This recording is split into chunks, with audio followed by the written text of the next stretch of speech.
اعوذ باللہ من الشیطان الرجیم بسم اللہ الرحمن الرحیم او کصیب من السماء فیہ ظلمات ورعد وبرق یجعلون اصابعهم فی آذانهم من الصواعق حذر الموت واللہ محیط بالکافرین یکاد البرق یخطف ابصارهم کلما اضاء لهم مشوا فیہ وَإِذَا أَظْلَمَ عَلَيْهِمْ قَامُوا وَلَوْ شَاءَ اللَّهُ لَذَهَبَ بِسَمْعِهِمْ وَأَبْصَارِهِمْ إِنَّ اللَّهَ عَلَى كُلِّ شَيْءٍ قَدِيرٌ۔ یہ ان منافقوں کی ایسی مثال ہے کہ جیسے بارش ہو آسمان کی طرف سے، اس میں اندھیری بھی ہو اور اس کے اندر بجلی کی چمک بھی ہوتی ہے،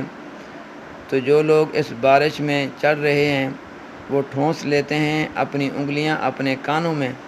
اس کڑک کی وجہ سے، اس کڑک کے سبب اندیشہ یہی ہوتا ہے، موت کا ڈر، موت کے خوف کی وجہ سے یہ چیزیں کر لیتے ہیں، اور اللہ تعالیٰ احاطے میں لیے ہوئے ہیں کافروں کو،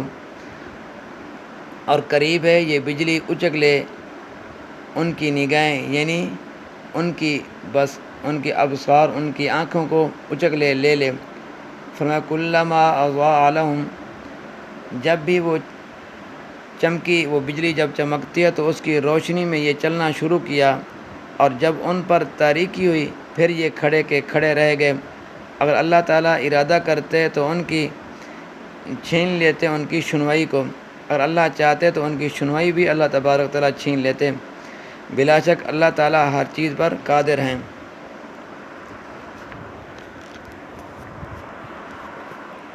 تو دوسری قسم کے منافق جو دل کے کچے تھے، کبھی اسلام کی خوبی دیکھ کر ادھر میلان ہوتا اور پھر اغراض نفسانی اور ذاتی مفاد پیش نظر ہوتا تو یہ میلان پھر بدل جاتا۔ ایسے منافقین کے متعلق فرمایا گیا کہ ان کی مثال ایسی ہے جیسے آسمان سے موسلادھار بارش ہو رہی ہو اور سخت اندھیری رات ہو اور بادل کی آواز اور بجلی کی چمک بھی ہو، تو جو لوگ اس بارش میں چل رہے ہیں وہ اپنے کانوں میں کڑک کے سبب اندیشہ موت سے انگلیوں کو ٹھونس لیتے ہیں، اور بجلی کی یہ حالت ہے کہ معلوم ہوتا ہے کہ ابھی ان کی بینائی اس نے لی، اور جہاں بجلی کی چمک اور روشنی ہوئی تو اس کی روشنی میں چلنا شروع کیا، اور جب ان پر تاریکی ہو جاتی ہے تو پھر یہ کھڑے کے کھڑے رہ گئے ہیں۔ تو یہاں مثال سے یہ سمجھایا گیا کہ جس طرح لوگ اندھیری طوفانی بارش میں کبھی چلنے سے رک جاتے ہیں، کئی موقع پا کر آگے چلنے لگتے ہیں، اسی طرح تردد میں پڑے ہوئے منافقین ہیں کہ کبھی آثار غلبہ اسلام میں نور اسلام کی جھلک دے کر ادھر کو بڑھنے لگتے ہیں، اور کبھی خود غرضی کی ظلمت میں پڑھ کر حق سے رک جاتے ہیں۔ مفسرین نے لکھا ہے کہ قیامت میں بھی ان منافقین کا یہی حال رہے گا، جبکہ لوگوں کو ان کے ایمان کے اندازہ کے مطابق نور ملے گا، بعض کو کئی میلوں تک کا، بعض کو اس سے بھی زیادہ، کسی کو اس سے کم، یہاں تک کہ کسی کو اتنا نور ملے گا کہ کبھی وہ روشن ہوگا اور کبھی اندھیرا۔ کچھ لوگ ایسے بھی ہوں گے جو ذرا سی دور چل سکیں گے پھر ٹھہر جائیں گے، پھر ذرا سی دور کا نور ملے گا پھر بجھ جائے گا، اور بعض وہ بے نصیب بھی ہوں گے کہ ان کا نور بالکل بجھ جائے گا، یہ پورے منافق ہوں گے۔ اور یہاں منافقین کو تنبیہ کی جا رہی ہے کہ الغرض منافقین کی یہ دونوں مثالیں بیان فرما کر آخر میں ان کو ایک دھمکی دی جاتی ہے اور تنبیہ کی جاتی ہے کہ ان اللہ علی کل شیء قدیر، وہ سب کے سب اللہ تعالیٰ کے احاطہ قدرت سے بہر نہیں، ان کی یہ خباثتوں اور ان کی یہ شرارتوں اور منافقانہ رویہ جو ہے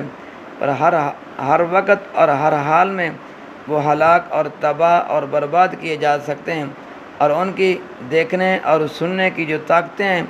یہ بھی سلب کی جا سکتی ہیں، کیونکہ اللہ تعالیٰ جو ہے وہ ہر چیز پر قادر ہے۔ اس لیے حق کو چھوڑ کر ان کو مطمئن نہ ہونا چاہیے، بلکہ اللہ کی قدرت سے ڈرنا اور خوف کھانا چاہیے کہ وہ ہر وقت اور ہر حال میں سزا دے سکتا ہے۔ اس وقت کے مسلمانوں کو بھی غور کرنا چاہیے کہ خدا نخواستہ ہماری حالت تو کسی درجے میں منافقین سے مشابہت تو نہیں رکھتی۔ دعا فرمائیں کہ اللہ تبارک و تعالی ہم کو سچا اسلام اور ایمان کامل نصیب فرمائے، اور ہر طرح کی منافقانہ خصلتوں سے ہمارے نفوس کو پاک رکھے، اور اپنے نور ہدایت سے ہمارے قلوب کو منور فرمائیں، آمین۔ اللہ تبارک و تعالی میرا اور آپ کا حامی و ناصر ہو۔